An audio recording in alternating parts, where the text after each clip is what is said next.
오늘 말씀의 제목은 영적 건강 검진, 영적 건강 검진이라는 제목으로 우리 하나님 말씀 함께 나누도록 하겠습니다.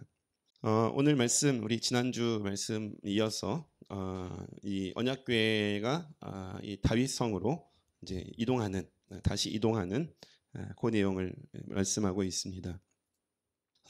언약궤가 이 오베데돔의 집에 석 달 동안 가 있는 동안 다윗이 소식을 듣게 되죠.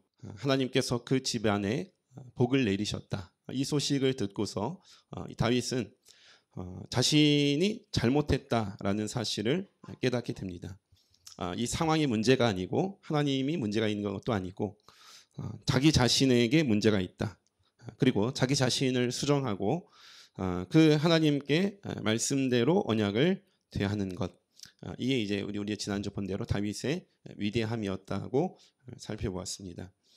그래서 결국 이 다윗은 자신의 뜻, 그러니까 이 말씀에 비춰서 하나님을 바꾸는 것이 아니라 자신을 바꾸는, 자신의 뜻을 하나님께 맞추는 이 일을 이제 시작하게 되는데, 오늘 본문에 보시면 이제 총 세 가지로 다윗이 이전에 이 처음에 아비나답의 집에서 옮길 때, 우리가 지난주에 본 대로 그때와 다르게 이제는 어디서 옮기냐면 오베데돔의 집에서 옮기는데, 이때는 달라진 것이 있습니다. 총 세 가지가 달라졌는데, 이 두 번째 자신의 이제 이 다윗성으로 이제 옮기는 이 언약궤에 무엇이 바뀌었을까? 첫 번째는 방식이 바뀌었습니다. 방식. 12절에 나오는 대로 호기 다윗 왕에게 고하 가로되 여호와께서 하나님의 궤를 인하여 오베데돔의 집에 복을 주셨다. 다윗이 가서 궤를 기쁨으로 메어오라, 이렇게 이제 명령을 하죠. 첫 번째 바뀐 것은 궤를 옮기는 방식이 달라진 것. 왜 이렇게 달라졌을까요? 다윗이 하나님 말씀을 고민하고 기억하고 그 말씀대로 행하지 않았다는 것에 대해서 확신을 하게 되고, 그러고 나서 이제 회개하면서 수레에서 메어오던 이 방식에서 이제 이 언약궤를 메고 오는, 수레로 끌고 오는 방식에서 이제 메고 오는 방식으로 바뀌었다 이거죠. 이 바뀌었다라는 말은 뭐냐면 다윗이 하나님 말씀에 순복했다, 엎드렸다. 이것을 우리에게 첫 번째 바뀌었다라는 것을 보여주고 있고, 두 번째 무엇이 바뀌었을까? 두 번째는 궤를 옮기는 주체가 바뀌었습니다. 주체. 궤를 옮기는 주체. 사실 이 언약궤가 누구의 주도하에 지금 옮겨오고 있었냐면 다윗의 주도하에 옮겨오고 있던 거 아닙니까? 다윗이 모든 일을 이제 관장에서 주관해서 옮겨오는데, 이제 다윗은 자신이 주관이 아니라 이 궤는 하나님이 주관하고 계신다. 하나님께서 움직이고 계신다. 그러니까 주체가 바뀐 거예요. 주체가 자신에서 하나님으로 옮겨가는 것. 여러분 13절을 한번 보시면 이렇게 말씀하죠. 여호와의 궤를 맨 사람이 6걸음을 행하매 다윗이 소와 살찐 것으로 제사를 지냈다, 이렇게 됐어요. 이전에는 없었던 일 아닙니까? 이전에는 그냥 막 춤추면서 그 나팔 불고 각종 악기를 동원해서 이동을 했는데, 이제는 언약궤가 이동할 때 다윗이 6걸음 옮기고 제사를 드렸다. 이제 이 번역이 두 개로 될 수 있는데, 뭐 한 번 제사 드렸을 수도 있고 6걸음마다라고도 히브리어는 번역할 수 있거든요. 그러니까 다윗이 중요한 것은 그 중간에 제사를 드렸다는 것이 중요해요. 왜 제사를 지냈을까? 역대상 같은 본문에 보시면 제사를 지낸 이유가 여기 나와 있어요. 25절, 역대상 15장 25절에 보시면 이에 다윗과 이스라엘 장로들과 천부장이 가서 여호와의 궤를 즐거이 메고 오베데돔의 집에서 올라오는데, 하나님이 여호와의 언약궤를 맨 레위 사람을, 중요한 단어인데요, 도우셨으므로, 이렇게 돼 있어요. 도우셨으므로 우리가 제사를 드렸다. 그러니까 이 다윗이 왜 제사를 드렸냐면, 이 언약궤를 이전에는 누가 이걸 옮기느냐, 수레에 끌고 아비나답의 두 아들 우사와 아효라는 이 두 사람이 이 수레를 몰고 다윗이 이제 총주관을 해서 움직였는데, 곰곰이 생각해 보니까 이 궤는 이런 방식으로 움직이면 안 된다 이거죠. 그래서 궤를 채에 껴서 메고 이동하고, 또한 다윗이 하나님께 제사를 드리는 거죠. 제사를 드리는 이유는 하나님이 이 궤를 이동할 수 있도록 레위인들을 뭐 하셨냐면 도우시는 거예요. 그러니까 주체가 바뀌어버린 거예요. 이전에는 자신들이 다 끌고 주관하고 움직이고 뭐 안 떨어지도록 막 만들고 그러다 붙잡았다 죽고 이렇게 됐는데, 이제는 이 다윗이 어떻게 하느냐? 하나님 앞에 엎드려 제사를 드렸다는 것은 하나님께서 이 모든 일들을 하실 수 있도록 우리에게 도와주시고 허락하셨다는 것을 이 표현하는 이게 이제 다윗이 제사를 드리는 이유가 되는 거죠. 그러니까 이 주체가 바뀐 거예요. 이전에는 사람들과 다윗이 주도해서 이 궤를 옮겼다면 지금은 이 궤의 주체가 누굽니까? 움직이는 것은 사람들이 메고 가는 것처럼 보이겠지만 다윗이 그 안에 엎드려 이 제사를 지내므로 하나님이 우리를 도우셔서 하나님이 가시고 우리는 따라간다. 이런 방식으로 바뀌는 거죠. 그래서 이 다윗이요, 이 옷을 바꿔 입어요. 이전에는 이런 모습이 없었는데 요번에 이제 이 오베데돔의 집에서 나올 때는 다윗이 무슨 옷을 입냐면 14절에 보시면 여호와 앞에서 힘을 다해 춤추는데 때에 베옷을 입었더라 이렇게 돼 있죠. 다윗이요 에봇을 입고 이 궤를 움직여 가고 있어요. 여러분 에봇이라는 것은 우리가 알기로는 제사장들이 입는 옷이 이제 에봇 아닙니까? 제사장들이 입는 옷인데 그럼 이 다윗이 왜 제사장들이 입는 에봇을 입었을까? 여기에 대한 질문들이 굉장히 많아요. 다윗이 제사장의 직무를 침범한 것은 아닐까? 사울처럼 그런 이제 이 여러 가지 의견들이 있는데 근데 여기 에봇 앞에요 수식이 돼 있죠. 무슨 에봇이냐면 배에봇이라고 이제 표현을 해놨어요. 배에봇. 여러분 에봇이라는 것은요 제사장의 옷만 지칭하는 게 아니라 우리 흔히 따지면 앞치마나 조끼 같은 것을 에봇이라고 불러요. 앞치마나 조끼. 근데 여러분 이 앞치마나 조끼가 재질이 다양하게 하지 않습니까? 옷은 재질이 다양하잖아요. 그죠? 재질이 다양한데 뭐 실크로 된 옷도 있고 뭐 나일론도 있고 면도 있고 재질이 다양한 것처럼. 근데 이 앞치마 같은 것을 다윗이 입었는데 이 앞치마의 재질이 뭐였냐면 배 재질이었다는 거예요. 배 재질. 배 에봇. 그러니까 이 다윗이 에봇을 입은 건 맞지만 이게 제사장이 입는 옷을 입은 것은 아니다라는 거죠. 왜냐하면 제사장도 에봇을 입는데 제사장이 입은 에봇은 따로 있어요. 따로. 제사장이 입는 에봇의 재질은 출애굽기 28장 6절에 보시면 그들이 금실과 청색, 자색, 홍색 실과 가늘게 꼰 배실로 공교히 짜서 에봇을 짓대 이렇게 돼 있어요. 그러니까 여러분 이 제사장들의 에봇은요 배 에봇이 아니고 금색, 또 자색, 홍색, 또 그 금실, 청색, 뭐 공교히 짠 이 에봇 여러 이 색깔 다양한 색깔들이 이제 짜여져서 그런 이 색깔의 에봇이 되는 거죠. 그러니까 에봇이 굉장히 화려하겠죠, 그죠? 제사장이 입은 에봇은 굉장히 화려한 에봇이에요. 근데 다윗은 여기에 뭘 입었냐면 그런 제사장들이 입는 에봇이 아니고 배로 만든 에봇을 입었다라는 거예요. 그럼 왜 다윗이 이 배로 만든 에봇을 입었을까요? 다윗이 에봇을 입었다라는 자체도 중요하지만 더 중요한 것은 뭐냐면 이 에봇을 입기 위해서는 옷을 벗어야 돼요. 다윗은 지금 뭡니까? 이스라엘의 왕이잖아요, 그죠? 왕이기 때문에 왕복을 늘 입고 있다고요. 그럼 어딜 가나 다윗은 왕이라는 것을 누구든 알아요. 자기도 알고 사람들도 알고 다윗의 뭘 보면 알겠습니까? 그가 입은 옷을 보면 왕으로서 이 모든 일을 한다는 것을 알고 있죠. 근데 다윗이 스스로 자기 옷을 벗는 거예요. 그럼 뭘 입습니까? 배 에봇을 입는 거죠. 이게 무슨 말이냐면 철저히 하나님 앞에서 자기를 드러내지 않고 낮춘다는 거죠. 낮춘다. 이전에는 다윗이 주도해서 이 모든 일을 했다면 이제는 하나님만 영광 받으셔야 되고 하나님이 드러나야 되고 자신은 낮춰져야 된다. 내가 왕으로서 지금 이 일을 하고 있는 것이 아니라 철저히 하나님 앞에 이 작은 자로 이렇게 이제 순종하며 나아가는. 그러니까 이 주체가 바뀌었다는 것을 이 옷을 통해서도 우리가 볼 수 있는. 그래서 다윗이 역대상 15장 27절에 보면 사람들에게도 명령을 해요. 이 일을 가까이에서 진행하는 사람들에게 그들의 모두 다 뭘 입히냐면 세마포 옷을 겉옷을 입고 다윗은 베옷을 입었다 이렇게 돼 있어요. 그러니까 세마포를 왜 입었겠습니까? 세마포는 이제 이 하얀 이제 구별된 이 옷인데 다윗이 이 언약궤를 옮기는 일에 대해서 굉장히 신경을 쓰고 있다는 사실을 알고 있는 거죠. 그러니까 다윗은 이 모든 일에 우리가 주체가 되어서는 안 된다 이거예요. 하나님께서 주도하시고 하나님께서 가셔야지 우리가 하나님을 모셔드리고 끌고 가는 것이 아니다라는 것을 제사를 지냄을 통해 또 그의 옷을 통해서 드러내고 있다는 거예요. 이게 두 번째 주체가 바뀌었다. 세 번째는 궤를 대하는 자세가 바뀌었어요. 자세. 다윗이 14절에 다시 보면 다윗이 어떻게 이동하냐면 배에 옷을 입고 춤추며 이동했다. 이렇게 되어 있죠. 춤추며 이동했다.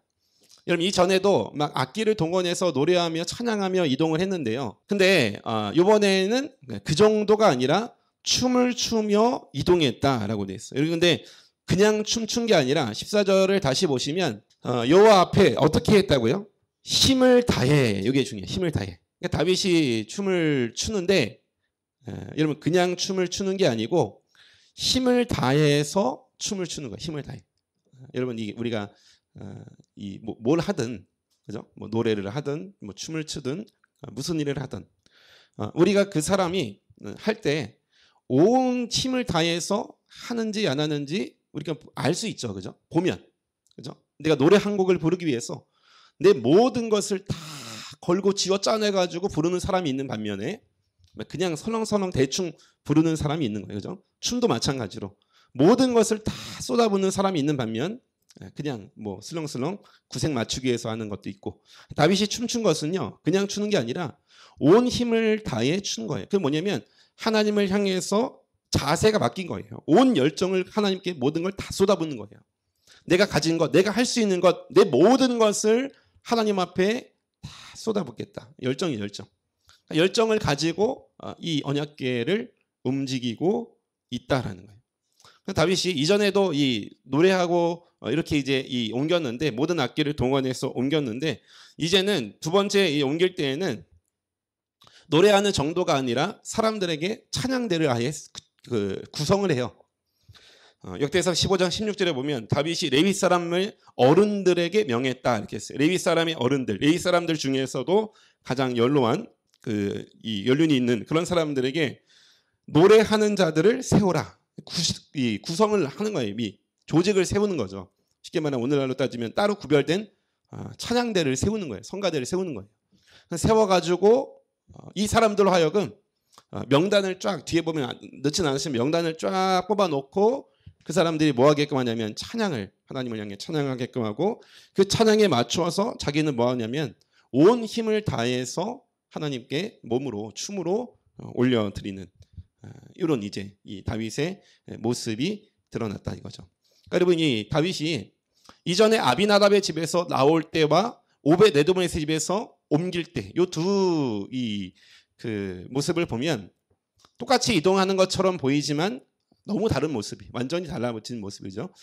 옮기는 방법도 달랐고 또 이 옮기는 주체 다윗이 옮기는 것이 아니라 다윗은 엎드려 예배함으로 제사를 지내므로 하나님께서 가시고 다윗은 쫓아가는 방식으로 그리고 세 번째는 모든 자세가 하나님께 내가 드릴 수 있는 모든 것을 다 쏟아붓는 남김없이 쏟아붓는 이 열정을 가진 이런 그 제사의 이동이 되었다. 여러분 그래서 이제 이 다윗이 이런 식으로 이제 이 다윗성으로 이 여호와의 언약궤가 옮겨가고 있는데 근데 문제는 뭐냐면 이 모습을 그의 아내 미갈이 본 거죠. 미갈이 이 모습을 보고요. 여러분 같이 기뻐해야 될 텐데 근데 이 미갈은 이 모습이 상당히 불쾌했다 이렇게 돼 있어요. 불쾌한 정도가 아니라 16절에 보시면 미갈의 심중에 있는 그 내용을 이 사무엘 저자는 기록하고 있는데 16절을 우리 같이 한번 읽어볼까요? 있습니다. 시작. 여호와의 궤가 다윗 성으로 들어올 때에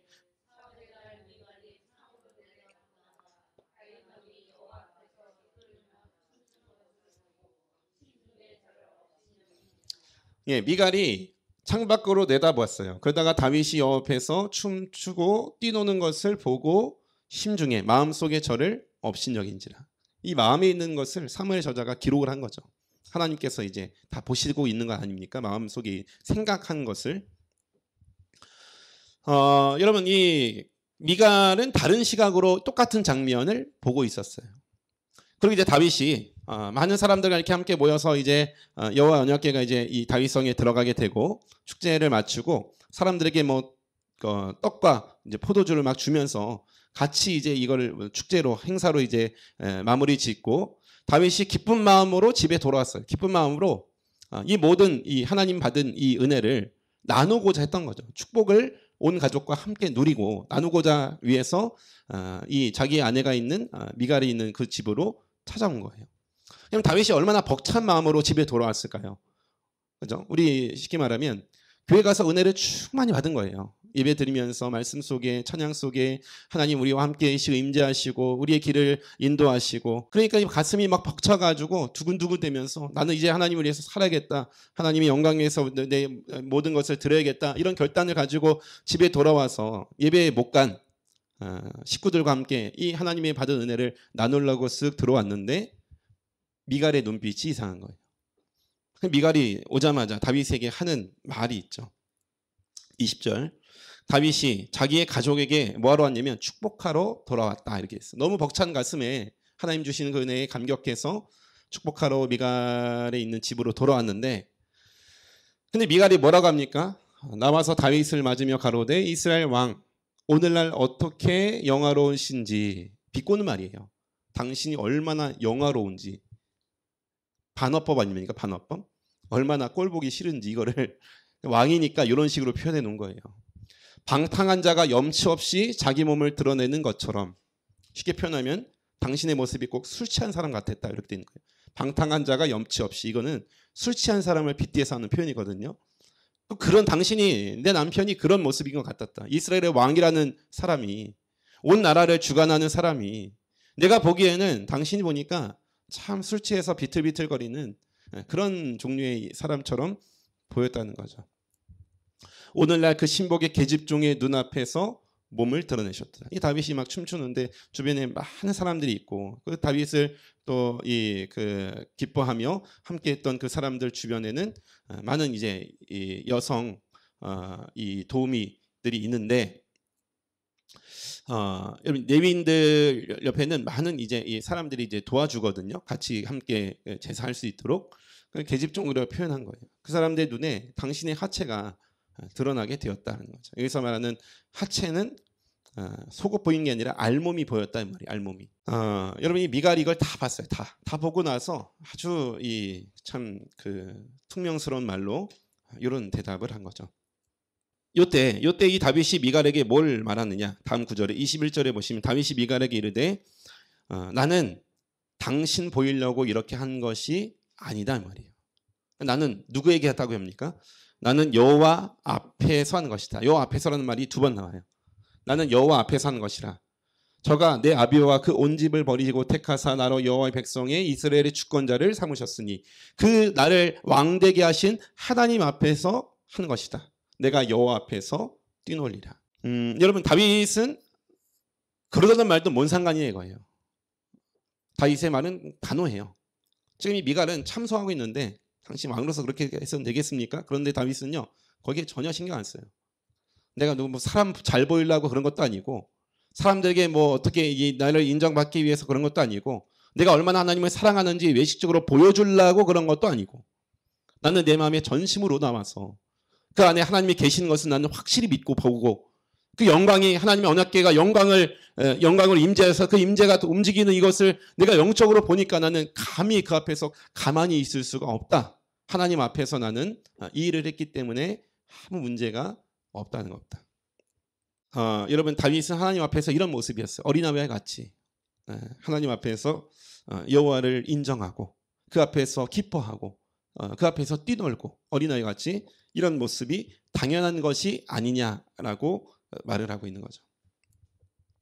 결국 이 일로 인해서 이 미갈은 어떻게 됩니까? 다시는 자식이 없었더라. 자식이 없다는 말은 뭐냐면 죽었다는 선언이에요. 죽었다.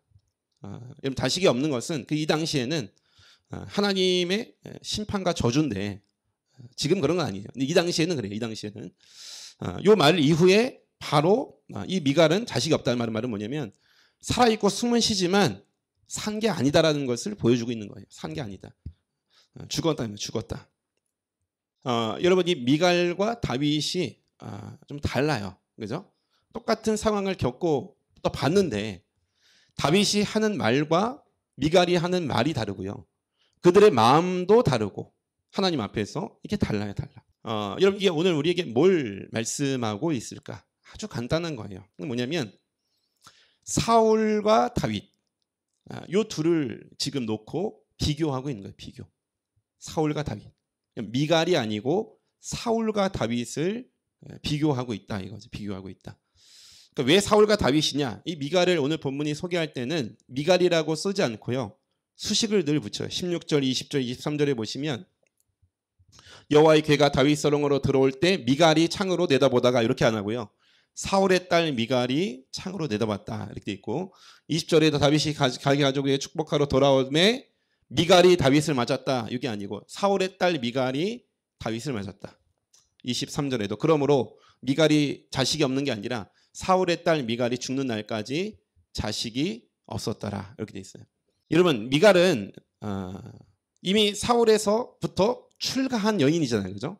그리고 다윗에게 시집간 여인이라고요. 그러니까 이 다윗과 결혼했기 때문에 미갈은 다윗의 아내가 된 거 아닙니까? 그리고 사울은 이미 죽었잖아요. 없어요. 죽은 지 한참 된 이 고인인데 근데 성경은 뭐라고 원래 소개해야 됩니까? 이미 출가한 여인이기 때문에 미갈을 소개하려면 아비가일이 원래는 누구의 여자였냐면 나발의 아내 이렇게 이제 설명하거든요. 그러니까 당연히 미갈을 소개할 때는 다윗의 아내 미갈 이렇게 이제 불러야 된다고요. 성경은. 근데 그렇게 안 하고 의도적으로 그렇게 부르는 거예요. 의도적으로 누구의 이름을 거론하냐면 사울의 딸 미갈 이렇게 거론하는 거죠. 왜 사울의 딸 미갈로 표현했을까? 이유는 사울의 가족, 더 넓게 사울의 시대, 그리고 더 넓게 사울에 소속된 사람들. 요 사람들하고요 지금 구별을 해놓는 거예요. 누구요? 다윗의 가족, 진짜. 그리고 다윗에 속한 자들. 또한 이 다윗의 공동체. 요 두 부류를 지금 오늘 본문에서는 구별하고 이 두 부류의 큰 특징, 이게 뭔지를 우리에게 지금 큰 이 대조를 통해서 극명한 차이를 통해서 보여주고 있다 이거죠. 여러분 사울의 시대가 우리가 본 대로 40년 동안 사울이 통치하면서 이제 사울의 시대가 끝나고 다윗의 시대가 시작이 된 거예요. 그런데 우리가 본 대로 사울의 시대는 어떤 시대입니까? 실패와 좌절과 절망의 시대였어요.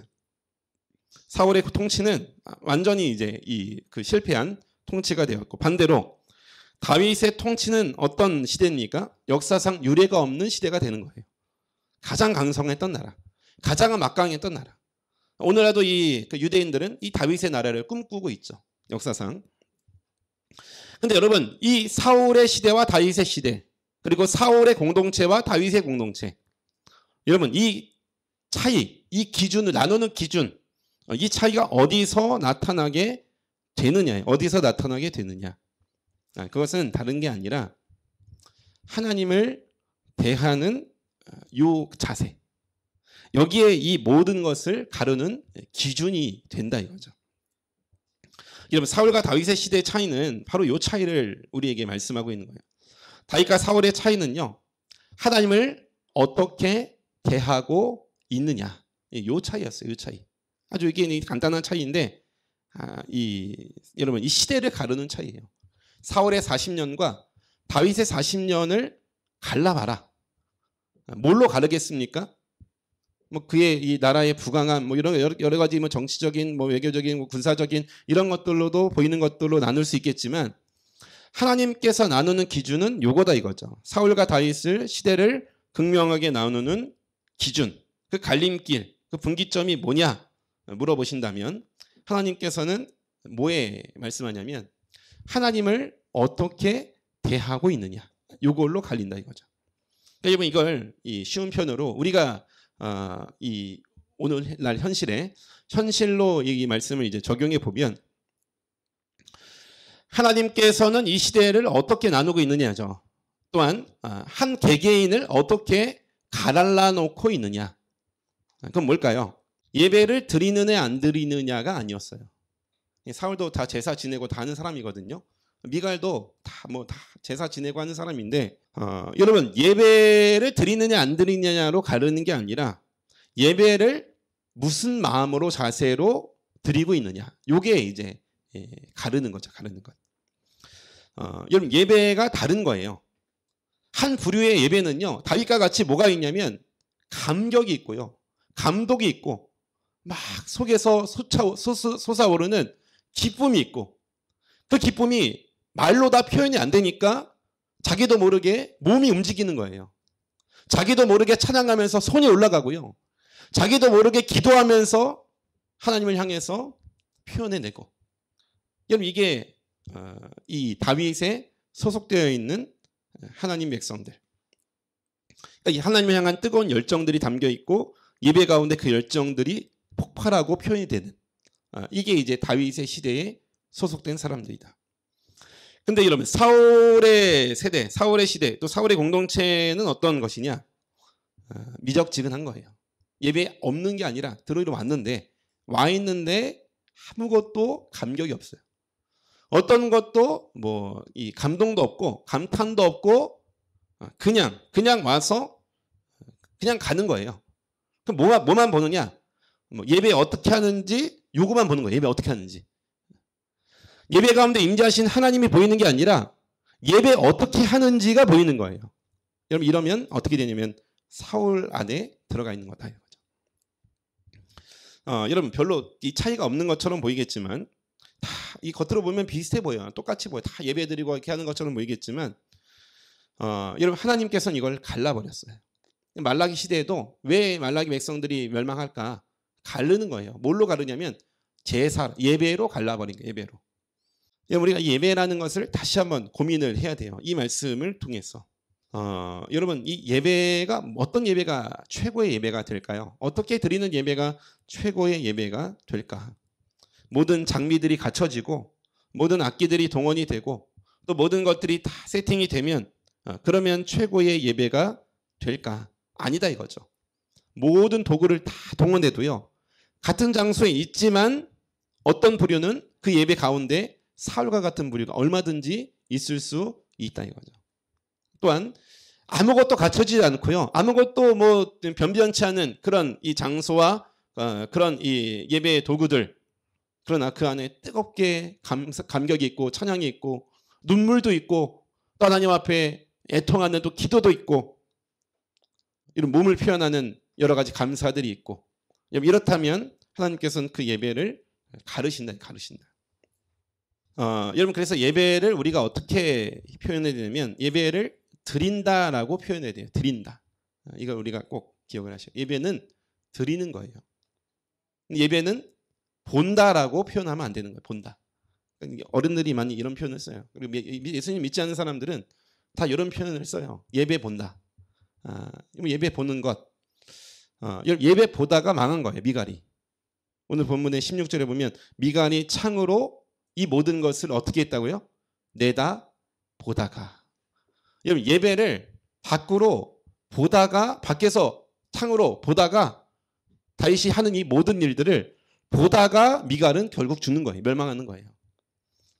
여러분 지금 이 순간에도 많은 분들이 이제 그 예배를 드리는데 여러분 예배당에 와 있는 것 여러분 이게 와 있어도 얼마든지 우리는 예배를 보다 갈 수 있어요. 근데 지금 이제 이 영상으로 보시는 분들도 있을 텐데 뭐 집에서 영상으로 봐도요. 이 예배 가운데 정말 예배를 드려지는 경우도 있다고요. 예, 드리는 것. 이 장소가 중요한 것이 아니라 중요한 것은 우리의 자세라는 것이 중요해요. 자세라는 것이. 여러분 얼마든지 예배를 같이 드리고 있음에도 한 부류는 그 예배에 동참하는 사람이 있어요. 동참도 있고 감격도 있고 열정도 있고 같이 기뻐 뛰놀고. 근데 이 똑같은 예배를 드리지만 어떤 사람들은 구경하는 사람들이 있을 수 있다고요. 그럼 우리는 뭐가 돼야 되느냐? 예배에 동참자가 돼야 돼요. 왜 동참자가 돼야 되냐면 이래야만 오늘 말씀의 제목 그대로 영적인 건강 검진에서 통과가 되는 거예요. 통과.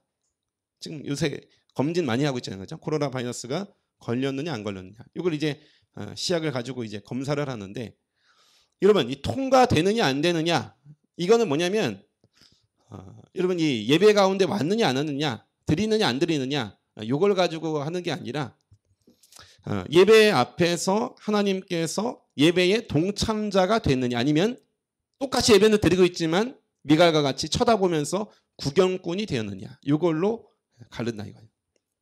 여러분 신약의 예수님 당시에도요 예배에 앞장섰던 사람들이 있어요. 제사에. 그럼 제사에 너무 가까이에서 하나님 제일 가장 중심에서 그 당시 이제 이 예수님 당시에도 성전이 있었기 때문에 성전의 가장 중심에서 했던 사람들이 누구냐면 제사장과 바리새인들 또는 서기관은 율법 그 기록하는 사람들인데 율법 연구가들이에요. 그러니까 여러분 이런 사람들은 어떤 사람들일까요? 가장 가까운 데 있으니까 하나님께서 가장 주목하시는 사람들이고 하나님께서 가장 기뻐하시는 사람들일 것이라고 생각하는데 근데 예수님은 그렇지 않다라고 해요. 왜 그렇지 않느냐? 그들이 예배는 가장 가까이서 드리고 모든 것을 주관하고 주도하는데 그들의 마음 자체가 구경하는 자세. 여러분 진짜 주인이신 하나님께서 이 땅 가운데 예수님께서 오셨는데 이 바리새인들, 서기관들 그리고 제사장들은 예수님을 뭐 했냐면 주변에 따라다니긴 해요. 같이 뭐 하시나, 뭔 일 하시나, 기적을 베푸시는지 무슨 말씀하시는지 바리새인들이 없던 게 아니라 쫓아다니는 사람들이 많았다고요. 물론 그들의 목적은 달랐지만. 근데 그 모든 사람들은 어떻느냐? 예수님을 죽이려 했던 사람이고 그냥 구경하러 가는 사람이지 예수님 안에 그 말씀 앞에 동참하고 예수님의 그 뜻에 내가 내 인생을 걸어버리고 쫓아가고 이런 인물들은 아무도 없었어요. 그래서 예수님께서요. 이 바리새인과 서기관을 빗대서 비유로 하신 말씀이 있어요. 말씀. 그들의 지금 상태가 어떤가? 예배 가운데 가장 앞선 이 사람이라고 부르고 예배를 주관하고 주도하는 사람들이지만 예수님께서는 그들을 뭐라고 비유하시냐면 마태복음 11장 15절 귀 있는 자는 들으라. 내가 하는 말을 아는 사람들은 다 듣는다 이거. 안다 이거죠. 안다. 뭘 아느냐? 16절 이 세대를 뭐에 비유할까? 여기서 말하는 이 세대는 지금 예수님 주변에 있는 그 많은 수많은 사람들, 바리새인들, 서기관들 이런 사람들 비유로 하는 말씀이에요. 그 사람들이 예배의 가장 중심에 있다고 말하지만 내가 보기에는 이렇다 이거죠. 비유컨대 아이들이 장터에서 앉아서 동물을 불러서 가로되 우리가 너희를 향해서 피리를 불어도 춤추지 않고 또한 우리가 애곡하여도 너희가 가슴을 치지 아니하였다 함과 같도다. 이런 상태다. 이런 상태다. 너희를 향해서 피리 불면 춤을 춰야 되는데 춤을 추지도 않고 너희를 향해서 애곡하면 가슴을 치고 통곡해야 되는데 그러지도 않고 아이들 장난놀이에요. 장난놀이. 이 당시 우리나라 옛날에 소꿉놀이 하듯이 이 당시 애들이 뭐하고 노냐면 이런 놀이를 하고 노는 거예요. 장례식 놀이 또는 결혼식 놀이. 이런 놀이를 하는데 여러분 이 결혼식 할 때 피리를 불거든요. 우리 그 행진곡 하듯이 결혼 행진곡 다 울려 퍼지면 어떻게 합니까? 사람들이 다 일어나서 뭐 해야 돼요? 축하해주고 박수 쳐주고 그 결혼식 함께 분위기에 동참해야 되잖아요. 그죠? 근데 피리를 불어도 아무도 춤추지 않고 누가 안 출까요? 구경하는 사람들은 그냥 뭐 하나 보는 거예요. 이 바리새인들. 그리고 애곡해도 너희가 뭐 하잖아요? 막 애곡하면 옆에서 뭐 해야 됩니까? 같이 울어야 돼요. 동참한 사람들은. 울어야 되는데 아무리 애곡해도 가슴을 치지 아니한 사람들. 이 사람들이 누구냐면 바리새인, 뭐 서기관, 종교 지도자들, 뭐 제사장들 이런 사람들을 지칭하고 있는 거예요. 여기 무슨 말일까요? 그럼 피리를 분다. 이게 결혼식이고 여기는 애곡한다는 장례식 아닙니까? 근데 여러분 지금 예수님이 온 이 시대 가운데 이런 일이 일어났다는 거예요. 무슨 일이 일어났느냐? 여기 장례식의 일이 뭐냐면 세례 요한이 와서 했던 일들이에요. 세례 요한이 와서 뭐 했습니까? 회개하라 천국이 가깝다 하면서요. 이 시대를 죄 사함의 회개로 끌어간 거예요. 사람들로. 우리의 죄를 하나님 앞에 용서를 받자, 구하자. 우리의 신앙이 지금 제대로 된 게 아니라 잘못된 것이라고 사람들에게 외치면서 주 앞에 우리가 스스로 겸비해서 낮아지고 우리의 모든 죄를 하나님 앞에 토해놓자. 지금 이게 정상적인 삶이 아니다. 이걸 세례 요한이 와서 외쳤거든요. 근데 바리새인들이 세례 요한을 향해서 뭐라고 돼 있냐면 그 다음 구절에 보시면 요한이 와서 먹지도 마시지도 않고 저희에게 말하기를 요한에게 뭐라고 지칭했다고요? 이 사람 귀신 들렸구나. 요한이 제대로 말한 거예요. 하나님의 말씀을 제대로 이 땅 가운데 선포한 거거든요. 하나님께 돌아오라. 회개함으로 돌아오라. 이런 메시지를 선포했는데 바리새인들이 처음에 궁금해서 쫓아가 봤어요. 그러니까 이 세례 요한이 정상이 아니구나. 이 사람. 그러니까 세례 요한의 말을 듣지도 않는 거예요. 우리가 이 예배 시간에 하는 것도 똑같은 거 아닙니까? 우리가 하나님께 돌아가야 됩니다. 우리의 모든 죄를 씻고 주께 나가야 됩니다. 이 말에 아무런 반응이 없는 거예요. 이 사람들이 바리새인들, 종교 지도자들이. 또한 아까 그 이게 장례식이고 세례요한이 와서 외친 게 장례식이고 하나는 결혼식이잖아요. 결혼식. 결혼식은 뭘까요? 신랑 대신 하나님께서 이 땅 가운데 오신 거예요. 누구로? 예수님으로 오신 거죠. 그러니까 여러분 신랑이 왔으면 우리가 신랑과 함께 있는 시간은 어떤 시간들이에요? 결혼하는 장례식이 아니라 결혼하는 축하의 시간이고 기쁨의 시간들 아닙니까? 예수님께서 지금 와 계시잖아요. 신랑이 오셨잖아요. 지금 오셔서 지금 함께 하고 계시잖아요. 그러면 이 신랑과 함께 뭐 해야 됩니까? 기뻐하고 춤추며 감사하며 환호를 해야 되는데 이 바리새인들이 예수님을 향해 뭐라 부르냐면 인자는 와서 먹고 마시매. 예수님이 왜 먹고 마셨을까요? 신랑이 왔으니까. 신랑이 왔으니까 기뻐함으로 사람들과 함께 먹고 마셔야 되는데 감격이 있어야 되는데 이 사람들이 예수님을 먹기를 탐하고 포도주를 즐기는 사람이라고 비난하는 거예요. 이게 바리새인들 하는 거죠. 그러니까 여러분 세례 요한이 외쳤던 것은 뭘까요? 그 앞에서 엎드리고 자복하며 우리의 죄를 하나님 앞에 온전히 내야 던져야 돼요. 예배 시간에 똑같아요. 이 두 가지가 동시에 일어나야 돼요. 우리의 죄를 주님 앞에 다 고하고 주님의 말씀대로 살지 못하는 것을 회개하면서 눈물로 주님 앞에 애통하면서 나가야 되고 이게 반응, 예배에 동참하는 사람들의 모습이죠. 또한 하나님께서 우리에게 오셔서 그 모든 죄를 용서해 주시고 우리의 신랑이 되셔서 우리를 모든 삶을 인도하시고 보호하시고 책임져 주시는 그 은혜와 감격 때문에 우리가 또 뭐가 있습니까? 예배 가운데 기쁨이 일어나고 예배 시간에 눈물 흘리는 것도 맞는 거고요. 또한 기뻐하면서 예배하고 감격하고 찬양하는 것, 이 동시가 두 개가 다 일어나야 되는 게 이게 무슨 사람이면 예배에 동참한 사람들의 바른 모습이라 바른 모습. 근데 여러분 구경하는 사람들 이런 사람들 보니까요. 지금 애통해도 아무도 울지도 않아요. 왜 울어? 울긴 왜 울어? 귀신 들린 거 아니야? 지금 신랑이 와서 우리의 모든 죄를 사해 주시고 그 모든 것들을 책임져 주시고 우리를 보호하시고 인도하시고 하나님의 그 영광을 우리 가운데 비추시는 그 예수님의 영광이 예배 가운데 임했음에도 불구하고 왜 그렇게 난리법석이야? 왜 이렇게 기뻐하면서 찬양하고 미갈같이 아무도 감격하지 않고 박수치지 않고 저렇게 먹는 거 봐라. 이렇게 비하하는 이 바리새인들. 여러분 예수님께서 이런 사람들을 비판하시고 또 심판하시고 그러면서 하시는 말씀이 너희들은 죽은 자들이야. 미갈과 같이 똑같은 선언을 하고 계시는 거예요. 대놓고 예수님께서 폭로하고 계신 거죠. 여러분 예수님 앞에 있는 이 종교 지도자들 바리새인들은요.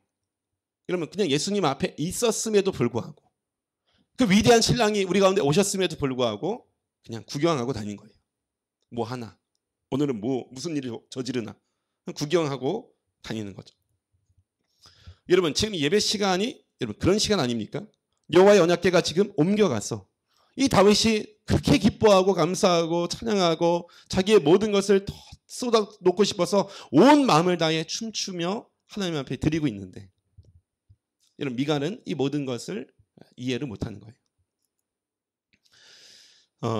여러분 지금 이 예배 시간도 마찬가지예요. 우리가 이 시간에 대해서 생각을 해야 돼, 고민을 해야 돼요. 여러분 예수님 주변에 있는 사람들이라고 예수님께 동참된 사람들이 아니다라고 선언하셨어요. 예배 안에 있다고 해서 예배에 동참한 사람들이 아니다라고 선언할 수 있다 이거죠. 교회에 왔다고 해서 진짜로 하나님 앞에 나온 것이 아닐 수도 있는 거예요. 아닐 수도. 기도했다고 해서 진짜 그게 기도한 것이 아닐 수도 있다. 몸만 안고 머리만 숙이고 눈만 감고 있는 것이지 실제로 하나님과 아무 상관이 없을 수도 있다. 말씀을 들을 때도 마찬가지고. 우리 안에 뭐가 있어야 될까요? 이 두 가지 감정들이 올라와야 돼요. 하나님 앞에 내가 누구인지를 알면서 회개하고 자복하고 통곡하고 또한 우리의 그 죄를 그 크신 사랑으로 덮어주시면서 우리 가운데 하늘의 빛을 비춰주시고 너는 내 아들이라 내 딸이라 품어주시며 그 안에서 하나님의 영광이 무엇인지를 깨닫게 하시는 그 주님의 은혜에 감사하고 감격하는 것. 이런 우리가 스스로 영적으로 진단을 하셔야 돼요. 진단. 이 영적인 진단이 여러분 우리를 구경꾼과 이 동참자로 가르는 아주 중요한 이 검사다. 어느 누구도 이 여기 가운데 구경꾼으로 서고 싶은 분은 없을 줄로 믿어요. 그러면 여러분 우리가 어떻게 해야 될까? 여러분 내 삶에 내가 이제 구경꾼인지 아닌지, 진짜 내 인생의 동참자인지 아닌지, 여러분 진단을 내려야 되지 않겠습니까? 뭘로 진단할 수 있을까요? 오늘 다윗이 보여줬던 이 두 가지. 내가 구경꾼이 아니라 진짜 예배 가운데 동참한 사람, 하나님의 그 존전 앞에 내가 서 있는 사람에게 반드시 나타나는 현상.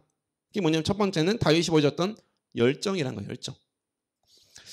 여러분 열정이라는 것은 뭐 있으면 좋고 없으면은 뭐 그냥 그렇고 이게 아니라, 열정이라는 것은 반드시 동참하는 사람들에게만 나타나는 거예요. 내가 오늘은 뭐 좀 컨디션이 안 좋아서 열정이 없습니다. 이 사람 열정이 없는 게 아니라 사실 구경하러 온 거예요. 구경하고 있다는 증거. 여러분 나는 성격이 좀 그런 사람이 아닙니다. 뭐 다혈질도 아니고 뭐 감정적으로 움직여내는 사람도 아니고, 다윗은 뭐 춤과 음악을 좋아하는 사람이니까 뭐 그렇게 하지, 나는 점잖은 사람이고 나는 이렇게 감정을 겉으로 표현해내는 사람이 아니다. 그래서 나는 이렇게 안 한다. 여러분 그런 사람들도요, 진짜 하나님 앞에 내 안에 동참이 된다면 뭐 다윗처럼 이렇게까지는 않겠지만 다 자기 방식대로 표현은 해요. 표현은. 주변에서는 모를 수 있지만 자기는 알아요. 자기는. 내가 지금 열정이 있는지 없는지 자기는 아는 거죠.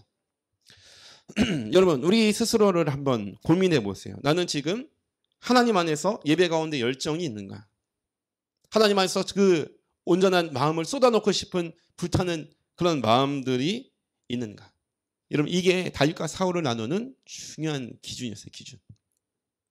여러분 그래서요, 이 모세라는 인물 있잖아요. 모세, 우리가 잘 아는 모세. 이런 모세의 인생이 어디서 갈릴까요?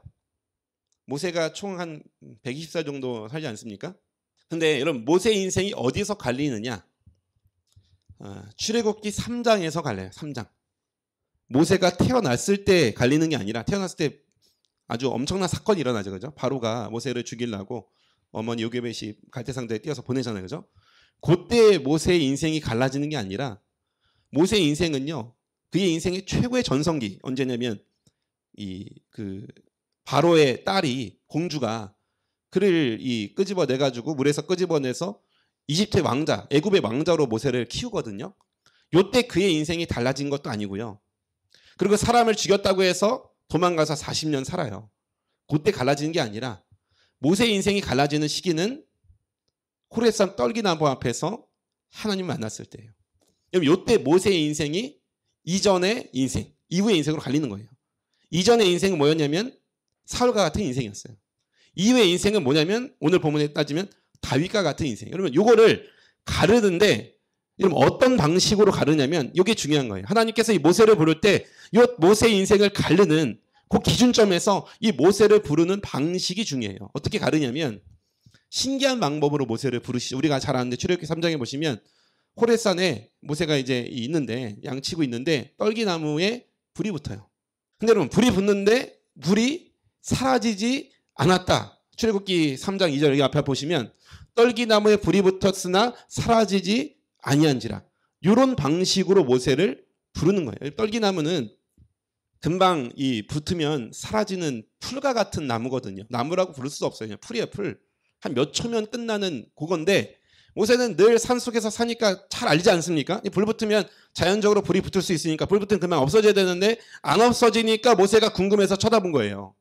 근데 여러분 왜 하나님께서 이 모세를 이렇게 부르셨을까요? 이런 방식으로 모세의 인생을 이렇게 만들고자 함.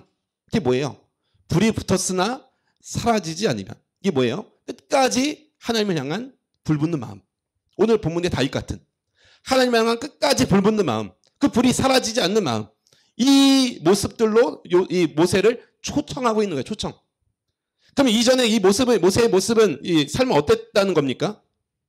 80년 그의 인생을 살아왔지만, 그의 열정은 있었지만 자기의였고, 그의 이 모든 이 하나님 향한 마음들은 자기가 생각해낸 불이었고, 그죠? 다혈, 불. 근데 하나님께서 뭘 보여주셨냐면, 이제는 하나님을 향한 열정, 하나님을 향한 꺼지지 않는 불, 이것으로 너의 인생을 초청하겠다는 거예요. 초청하겠다. 후반기 그의 40년은 이게 안 됐으니까, 그죠? 40년 동안 애굽의 이집트 왕으로 살 때는 자기 불로 살았고요. 사람 죽이고 도망갔을 때는 완전히 불이 식어져서 꺼졌고, 근데 다시 하나님께서 부르시는 것은 이제 나를 향한 열심과 열정으로 너의 인생을 영원히 사라지지 않는 불로 내가 초청한다. 요때 이 모세가 결단을 했어야 돼요. 결단. 어떻게 결단하냐면 이 모세에게 뭘 요구하시냐면 한 가지 요구하시는 거예요. 너는 내 발에서 신을 벗으라. 이게 무슨 표현일까요? 너의 인생의 주인은 나다. 이런 표현도 있지만요. 아주 간단한 거예요. 너는 지금까지 어떻게 살아왔냐면 구경꾼처럼 맴돌았다는 거예요. 그 하나님을 향한 그 열정이 다 사그러들고 시그러져서 그냥 구경꾼처럼 지내온 거예요. 하나님이 없는 게 아니었어요. 모세가 하나님이 있는데 그럼에도 불구하고 그럼 뭐하고 삽니까? 미디안 광야에서 그냥 양치면서 내 인생 대충 때우다 주님 부르시면 가야겠다. 이런 방식으로 민기적거리며 사는 거예요.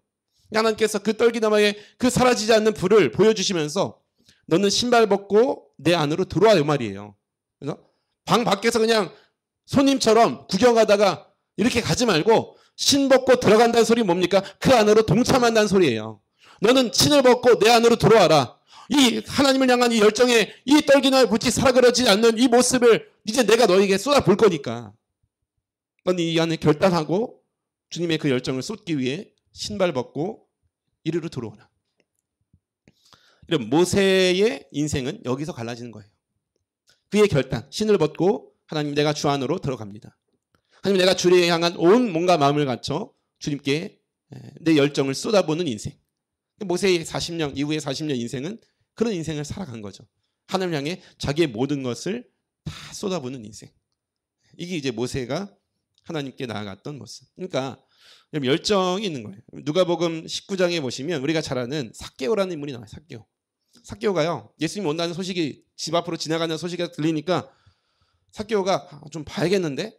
근데 나중에 어떻게 되냐면 사람들이 너무 많으니까 어떻게 합니까? 19장 3절에 보면 저가 예수께서 어떤 사람인가 보고자 하되 키가 작고 사람이 많아 할 수 없어서 그 다음 구절에 보시면 앞으로 뭐 했어요? 달려가요. 유대인들은 절대로 달리는 거 안 하거든요. 근데 이 삭개오라는 사람이 돈 많고 그런 사람인데요. 체면 차리기에 좋아하는 사람인데 그러면 달려갔다는 게 뭐예요? 주를 향해서 지금 무슨 마음이 생긴 겁니까? 열정이라는 게 생긴 거예요. 달려갔는데도 안 보이니까 어떻게 해요? 체면이고 뭐고 다 필요 없고 다윗처럼 사람들이 뭐라 하든지 말든지 나무 위로 올라가서 하나님을 향한 예수님을 향해서 자기의 모든 열정을 다 쏟아붓는 거죠. 예수님께서 그의 집에 가셔서 네가 아브라함의 후손이다. 주변에 많은 바리새인들이 진짜 이 사람들 아브라함의 후손들이고 진짜 구원받은 백성이라고 외치는 사람들에게 보란듯이 하는 거예요. 너희가 아브라함의 후손이 아니고 여기 있는 네가 아브라함의 후손이다. 왜요? 하나님을 향한 이런 열정이 가진 사람이 진짜 하나님 백성이다. 이거죠. 그러니까 여러분 우리가 내 안에 나는 지금 동참하고 있느냐 구경하고 있느냐 뭘로 가릴까요? 이 예배 안에서 이 모세 같은 그런 결단과 각오 또 이 삭개오 같은 하나님을 정말 목마름으로 찾고 그죠? 의에 줄이고 목마름으로 주님을 찾고 그러면서 하나님께 나아가고자 하는 우리의 마음들 하나님께서 이것들로 우리를 가르신다. 또 한 가지는 여러분 구경하는 사람들에게는 절대로 나타나지 않는 일 반대로 하나님의 그 이 영광에 동참하는 사람들에게 무슨 일이 나타나냐면요. 적용에 대한 갈망이 있어요. 적용. 여러분 내가 이 말씀 가운데 난 적용하고 싶다는 사람은요. 그 사람은 지금 예배에 동참하는 사람들이에요. 근데 여러분 이 말씀을 듣고 그냥 그렇구나 동의만 하는 사람들은요. 그 사람들은 절대로 예배에 동참한 사람들이 아니라 그냥 구경하다 끝난 거예요. 구경하다 끝나는 거예요. 마치 영화를 보고 나서 그죠? 영화 보고 재밌는 영화 있으면 좋다, 재밌었다, 영화 잘 만들었네. 그러면서 끝나는 사람은 영화에 동참한 사람이 아니고 그냥 구경한 사람이에요. 영화 구경. 영화에 뭐 우리가 영화 들으러 간다 이러지 않고 영화 보러 간다, 구경하러 간다 이러가죠. 근데 예배에 구경 온 사람들은 거기서 그냥 끝나는 거예요. 근데 예배 안에 진짜 동참한 사람들은 어떻게 되느냐? 하나님의 임재의 영광 앞에 내 모든 것을 엎드리고 머리 숙이고 제사 지내고 마음을 드리고 회개하고 또한 주님 주신 그 사랑 안에 감격하고 기뻐하고 그걸로 끝나는 게 아니고요. 이걸 내 삶 속으로 가져가야겠다는 이 강한 열망. 이게 적용에 대한 열망 아닙니까? 이걸 여기서 끝내지 말고 내 삶 속으로 가져가야겠다는 열망이에요. 삭개오가 그거 아닙니까? 예수님 만나고 나서 예수님 만나니까요 너무 기쁘고 즐겁습니다. 우리 집에 오셔서 너무 감사합니다. 이걸로 끝나지 않고 예수님 당신이 만난 그 말씀 나눈 이것을 나는 내 삶 속으로 가져가야겠습니다. 누군가의 내가 탈취한 것이 있으면 내가 4배나 갚겠습니다. 내가 재산의 절반을 다 이웃에게 나눠주겠습니다. 왜 이런 일이 나타날까요? 이 사건은 이 예배 안에 예수님 안에 들어가 버린 거예요. 동참하니까 그 안에 무슨 일이 발생하냐면 이런 적용이라는 것이 나타나는 거예요. 말씀에 대한 집념들이 생기는 거예요. 왜 그렇게 해서 구역 예배를 그렇게 강조하느냐. 청년들 꼭 예배 마치면 소그룹 모임에 동참하기를 권유하는데 왜 그러냐면요. 여러분이 말씀을 받은 걸로 그치면 우리는 다 구경꾼으로 끝날 수밖에 없어요. 결국에는. 그냥 말씀 딱 듣고 말씀 좋았구나 괜찮았구나 여기까지는 좋아요. 근데 여러분 그렇게 끝나버리면요. 나는 뭐 예배에 동참했다고 여길 수 있겠지만 잘한 거예요. 근데 더 중요한 건 뭐냐면 하나님께서는 그렇게 여기시지 않을 수 있다 이거죠. 왜 그러냐면 우리가 여러분 다 듣는 것은 다 해요. 다 하는데 여러분 진짜 동참하는 자들만 할 수 있는 게 뭐냐면 이 말씀을 내 삶 속으로 끌고 가야겠다. 여러분 구역 예배 드리면서 하는 게 뭐예요? 말씀 또 듣는 게 구역 예배가 아니잖아요. 그죠? 말씀 이미 다 들은 거고 그 들은 거를 어떻게 내 삶 속에 각자 처한 상황 속에 가져갈 수 있을까를 고민하는 시간들이 구역 예배하는 시간들이. 우리 청년들 소그룹 모임 시간은 말씀 들은 거 어떻게 잘 이해했는지 안 했는지를 설명해 주는 시간들이 아니고 물론 뭐 이해 못했으면 설명도 필요하겠지만 그보다 더 중요한 것은 우리가 이해 어느 정도 정리된 것들을 가지고 각자의 삶을 고민해 보는 거예요. 각자의 삶을 떠올려 보고 그 삶 속에 내가 이 들은 말씀들을 끌고 갈 때 이때 이 사람들이 이 영적인 이 건강검진에는 합격이 나오는 합격. 무슨 합격이요? 너는 예배에 동참한 자들이다. 너는 하나님께 구경한 사람들이 아니라 진짜 하나님의 영광 안에 다윗처럼 함께했던 사람들이다. 이렇게 가르게 되는 거죠. 이런 말씀을 이제 정리합시다. 여러분 우리 영적인 상태를 지금 이 말씀을 통해 체크해 보시면 아주 간단한 거예요. 내 영적인 상태가 건강한가 아닌가 건강 검진을 이 말씀을 가지고 해보세요. 뭘로 할 수 있을까요? 내가 주를 향해서 감탄과 감격이 있는가? 기쁨이 있는가? 상상할 수 없는 세상에 줄 수 없는 기쁨. 그래서 나도 모르게 춤을 추며 손을 들며 나도 모르게 아멘 아멘 하면서 그 말씀 앞에 내가 하나님 이렇게 이 말씀을 가지고 살아보겠습니다. 그러면서 그 말씀을 또 묵상하고 또 기억하고 길 가다가 떠올려도 보고 차에 타서도 떠올려도 보고 그러면서 사람 만나면서 떠올려 보고 그러면서 이거 어떻게 이 사람들에게 나타내고 증거하고 내 삶을 바꿔볼 수 있을까? 여러분 이게 여기에 우리의 마음들이 있다면 이 사람은 동참하고 있는 사람들이에요. 그러나 이 미갈과 같이 멀리서 구경하면서 안 올 수는 없으니까 멀리서 구경하면서 어떻게 예배를 드리는지 판단해내고 어떻게 하는지 보고 왜 교회가 이런 시간에 예배에 모이느냐 안 모이느냐 이걸 가지고 따지고 있고 그러시면 안 돼요. 예배에 모이는 것 이게 뭐 나쁜 게 아니고요. 안 모였다고 그 사람들을 뭐 비난할 것도 아니고 중요한 것은 우리의 마음이 판단이 아니라 하나님을 향해 열려 있는 것.